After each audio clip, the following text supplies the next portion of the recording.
font partie du top 40 des jeunes ultramarins qui font bouger les lignes. Maïti Rossoni et Robert Kakoué sont inscrits au palmarès de l'Institut Choiseul. Ce soir, on parle d'innovation made in Océanie dans Métafénois. C'est parti.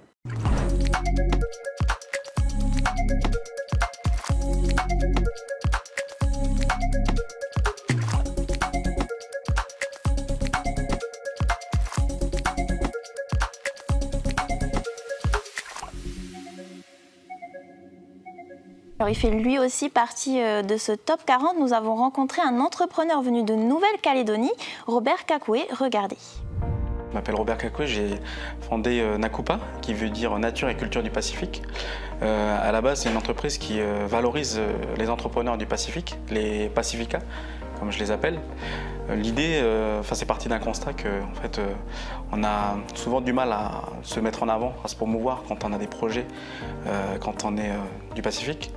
Et en fait, je me suis petit à petit intéressé aux questions de marketing, de développement pour essayer d'accompagner les très petites entreprises, et, parfois même des associations, pour les aider à se structurer et à mieux communiquer. Tilt est un bureau d'études spécialisé en mobilité et aménagement insulaire. C'est un bureau d'études qui a 7 ans maintenant, que j'ai rejoint il y a 2 ans en tant qu'associé. Et le focus de Tilt, c'est de répondre à des problématiques de mobilité spécifiques à nos îles. En fait, je fais moi beaucoup les choses par passion, par engagement. Et puis c'est sûr que c'est une reconnaissance qui fait plaisir, on ne va pas se cacher.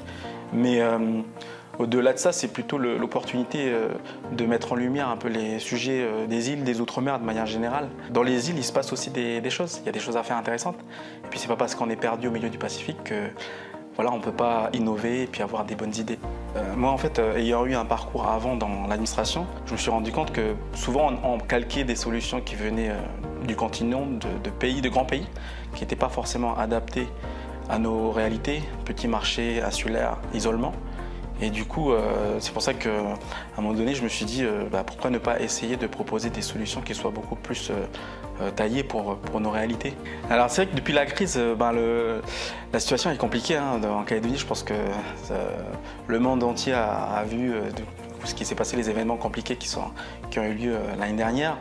Mais paradoxalement, je dirais que c'est souvent justement dans ces situations de crise que les gens trouvent des solutions nouvelles. Qui nécessitent peut-être moins de moyens. On fait souvent, quand c'est la galère avec les moyens du bord. Pour parler de la mobilité, par exemple, depuis la crise, il y a eu l'arrêt des transports publics.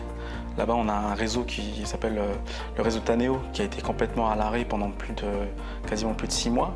Et du coup, les gens, comme il y a une demande de mobilité qui reste forte, se sont organisés. Et puis on a vu l'explosion de transporteurs, on va dire, plus ou moins légaux, mais qui étaient là en fait pour répondre à une demande.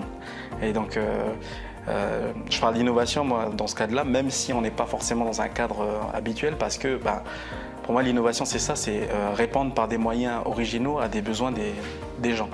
Aujourd'hui, encore plus qu'hier, il faut qu'on échange beaucoup plus entre Pacifica pour partager un petit peu les solutions qu'on a pu trouver à nos problématiques.